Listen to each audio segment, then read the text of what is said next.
Avant de commencer, je tiendrai à dire deux choses quand même. Je crois qu'Éric a un peu commencé à évoquer le problème.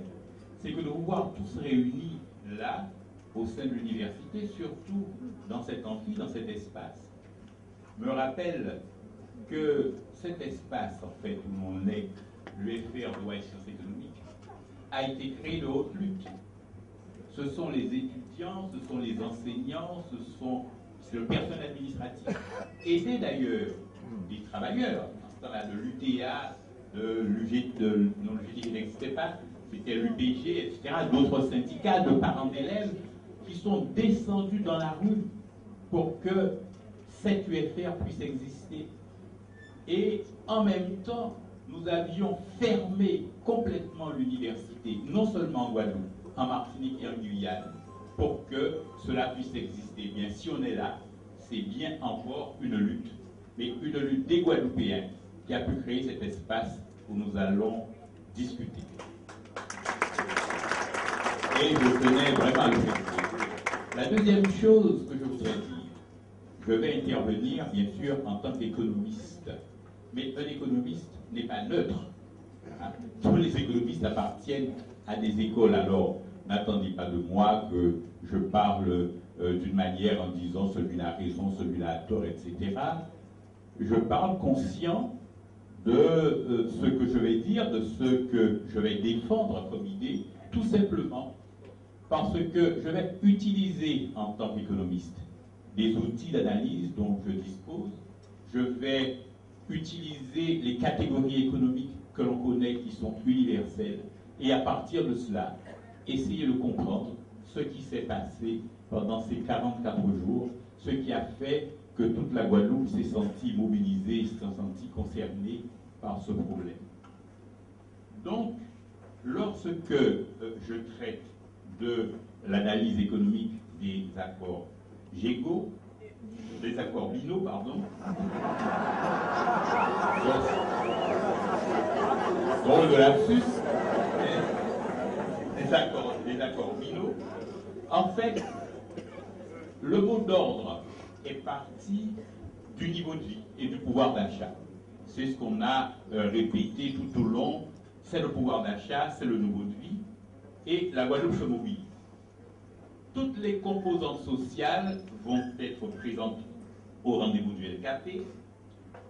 La Guadeloupe va révéler au monde alors toute l'étendue du désastre économique né d'un système colonial qui a survécu sous des masques et des avatars divers, simulant l'abondance dans un entourage dit sous-développé.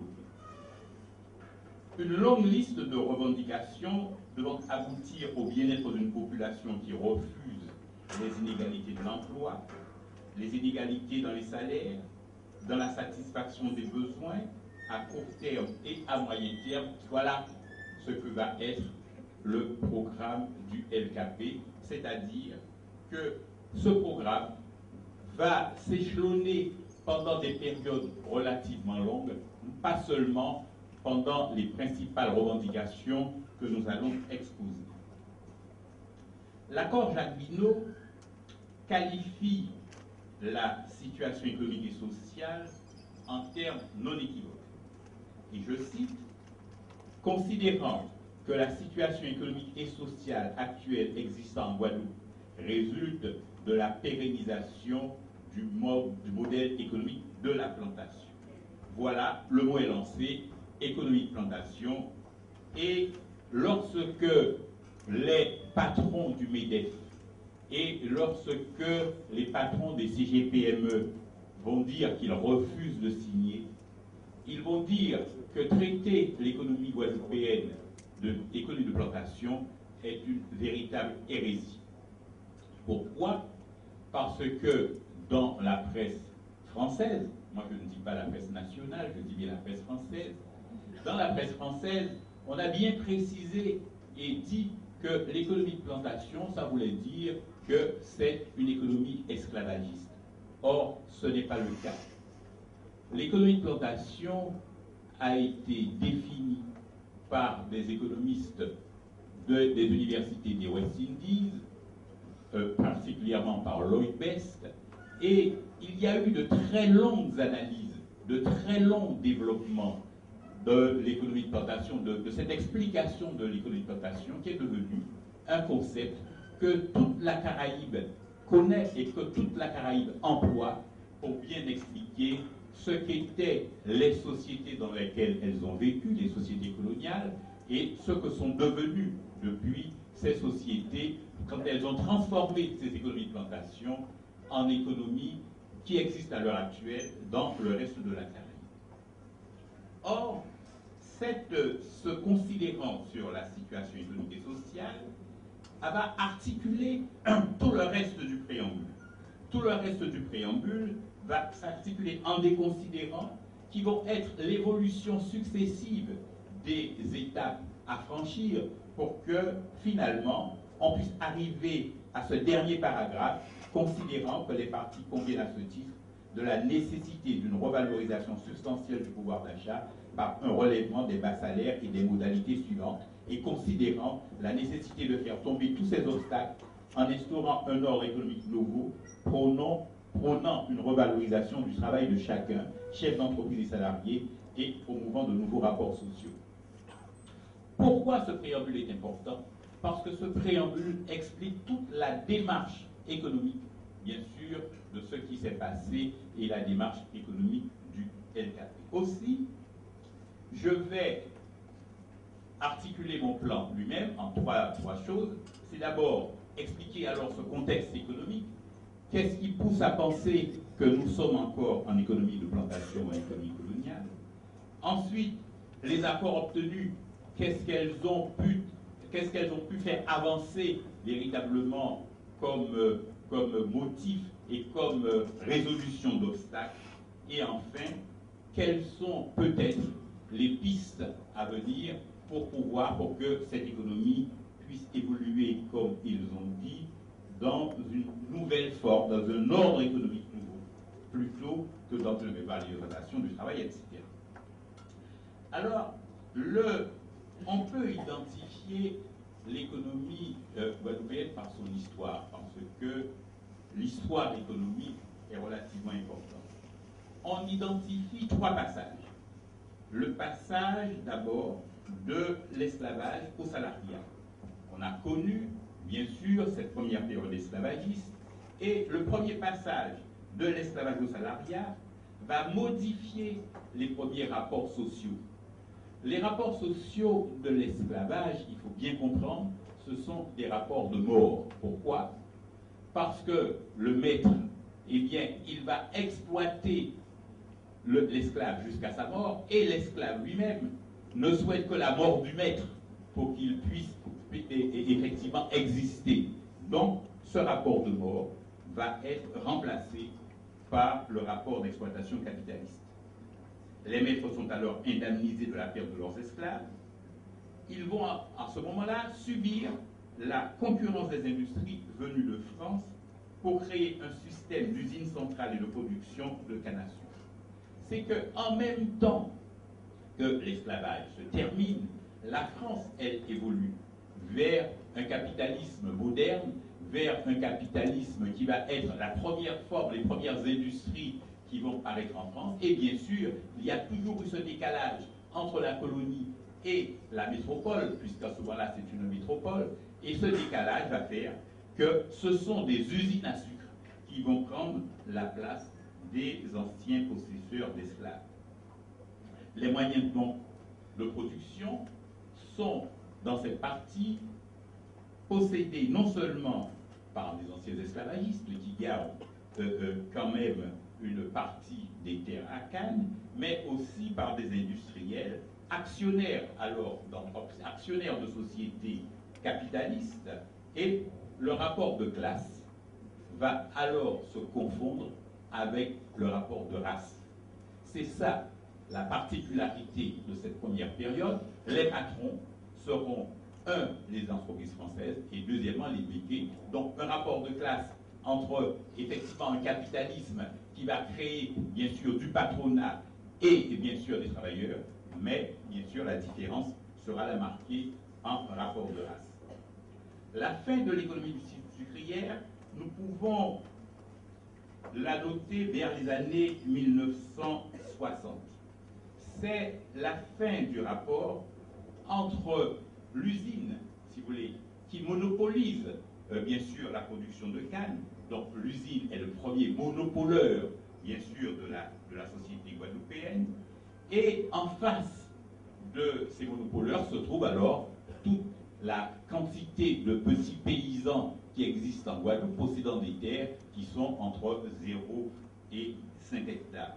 Et ce paysanat nombreux, se retrouvant en face de ces monopoles, vont commencer alors une lutte qui va se situer, vers les années 1970 dans ce que l'on a connu, avec la présence de l'UTA, etc. Et la fin de l'économie sucrière, ça va être alors la fin de ce rapport entre monopole sucrier et ouvrier d'usine, ainsi qu'en paysan. Tout en participant à l'épanouissement en France d'une société européenne, puisque en 1960 apparaît l'Europe, tout en participant à cette ouverture vers un libéralisme de plus en plus effréné, vers la fin des frontières, la Guadeloupe reste quand même dominée par cette économie coloniale, reste dominée par une espèce de dépendance qui va venir de quoi? C'est que finalement, les béquets ou les blocs créoles, ou ceux qui possédaient effectivement le sucre et qui possédaient les terres à sucre, vont devenir principalement les importateurs, exportateurs, et de cette société sucrière, on va devenir maintenant une société de consommation. La société de consommation, eh bien, c'est elle qui va dominer jusqu'à nos jours, et c'est cette société de consommation qui perpétue, si vous voulez, les structures de l'économie de plantation. En effet, qu'est-ce que c'est que les structures de l'économie de plantation? C'est le fait qu'il y ait une production dominante. La production dominante va faire que tout le reste de la production locale, celle qui va être la production nécessaire à nourrir le pays, eh bien, va dépendre de cette production dominante, non seulement pour le temps de travail des travailleurs, mais aussi pour la quantité de paysans qui vont pouvoir travailler au niveau de ces terres qu'ils ne possèdent pas ou qu'ils ne possèdent que des terres marginales.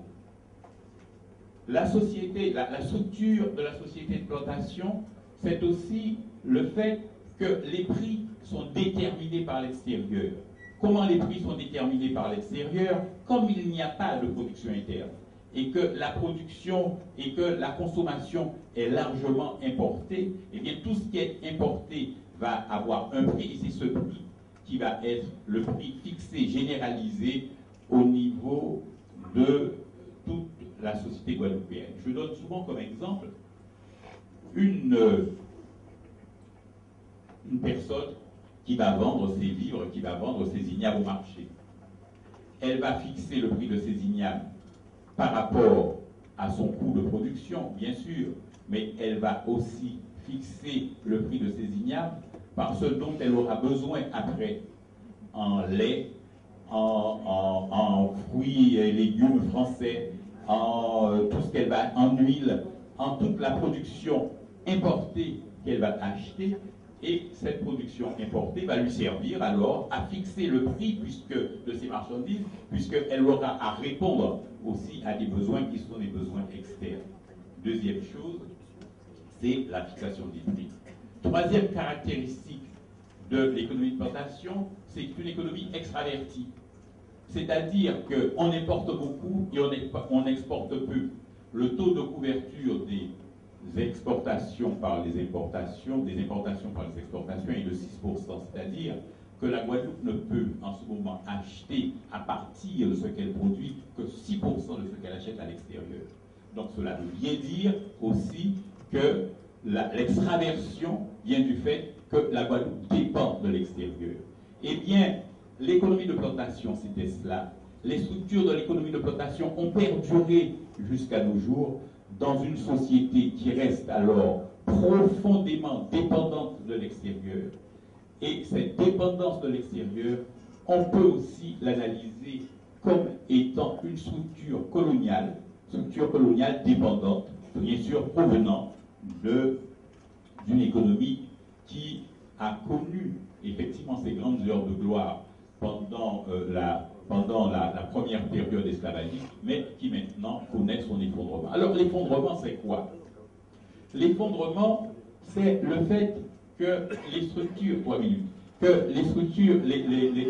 ce type de structure ne tient plus à l'intérieur du carcan colonial qu'il fallait les faire éclater. La première revendication a été donc une revendication sur le pouvoir d'achat. Pourquoi le pouvoir d'achat?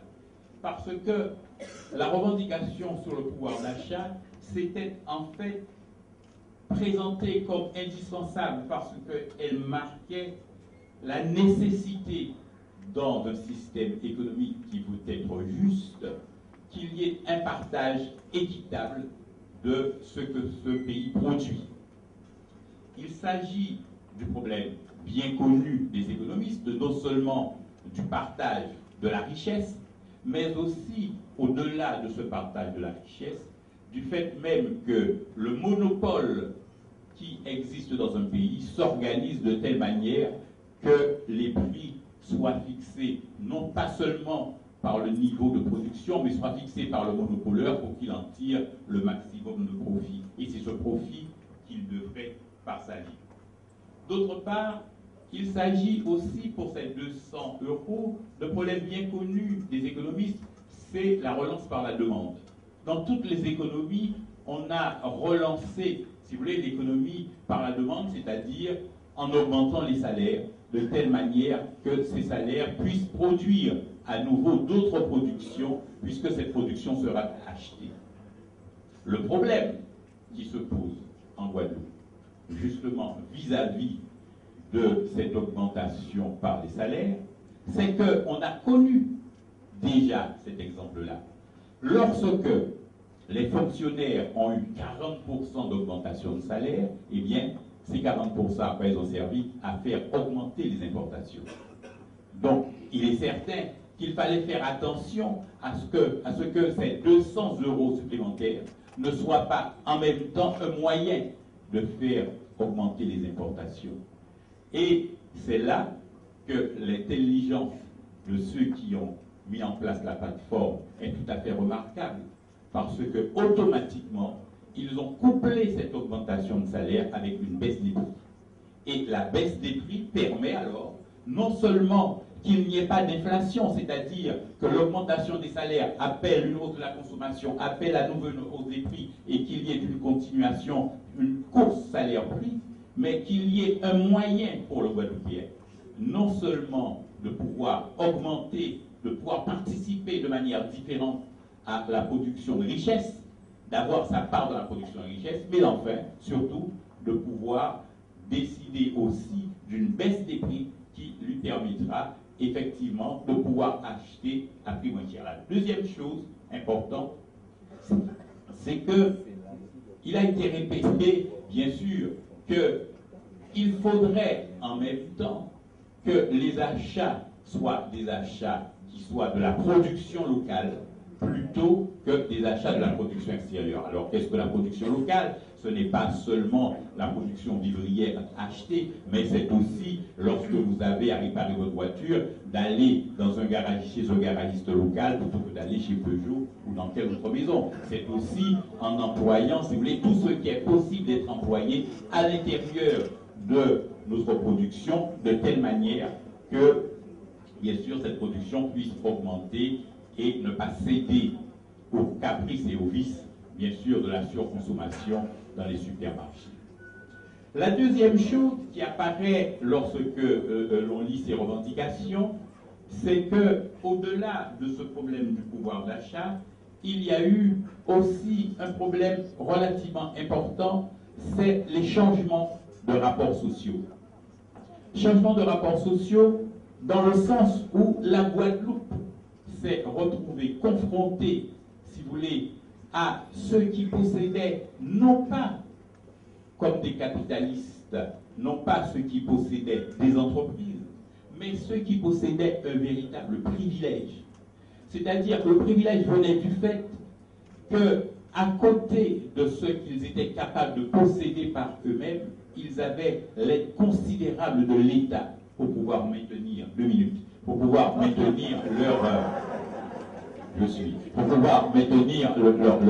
leur puissance. Donc, finalement, cette alliance entre des capitalistes et en même temps de l'État faisait qu'il existait une caste de privilégiés, et c'est cette caste de privilégiés qui pesait considérablement sur l'économie guadeloupéenne, et rompre justement cette liaison entre État et caste de privilégiés, faire que justement que la Guadeloupe puisse elle-même vouloir décider, eh bien c'est ce qui est arrivé. Comment? En créant alors une nouvelle classe d'entrepreneurs guadeloupéens, de petits entrepreneurs guadeloupéens, qui viennent alors s'introduire dans la négociation et qui vont faire que la négociation réussisse, parce que écarter le MEDEF, écarter les CGPME, pour que la Guadeloupe puisse créer elle-même ses propres cadres, sa propre entreprise,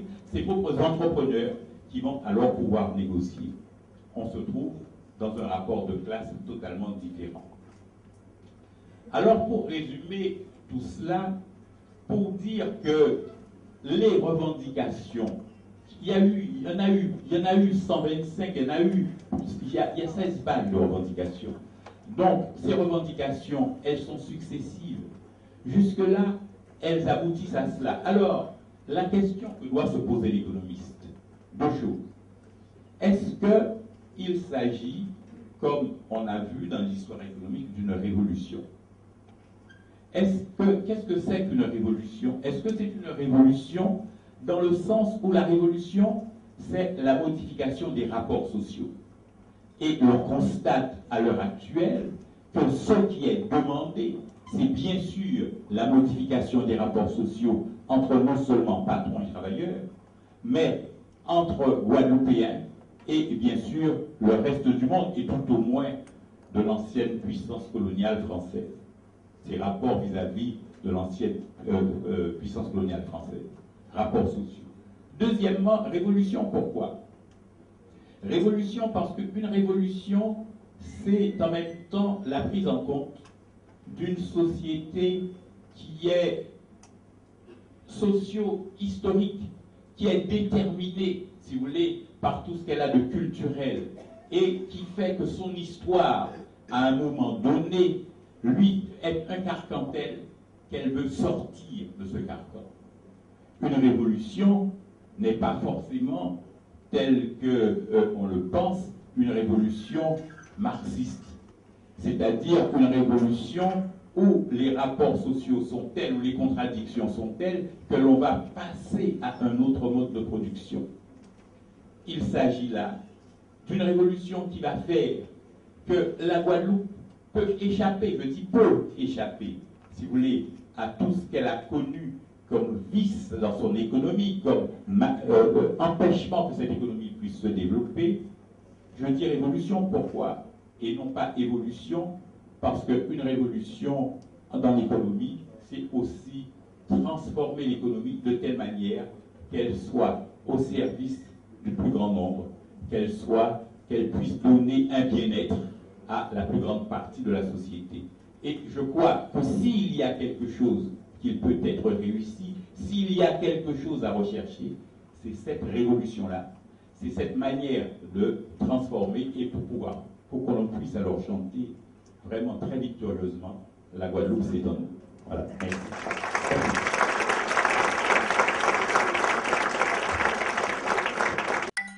Merci.